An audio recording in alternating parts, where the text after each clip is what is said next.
С Нового года к помощи калькулятора налоговики будут прибегать не так часто. Нулевой налоговой ставки, или, как теперь говорят, налоговых каникулах, индивидуальные предприниматели могли разве что только мечтать. Однако воспользоваться этим правом можно будет лишь после решения региональных властей. Предприниматели переходят на каникулы в том случае, если они зарегистрированы впервые и сразу же перешли на форму уплаты, упрощенную систему налогообложения или на патент перешли. Они будут предоставляться индивидуальным предпринимателям, которые работать будут в научной сфере, производственной сфере и в социальной сферах.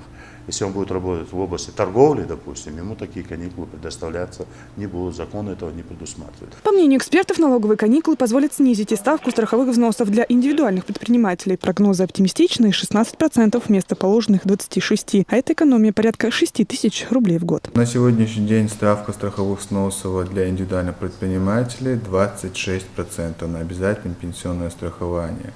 И в год это получается 17 328 рублей 68 копеек.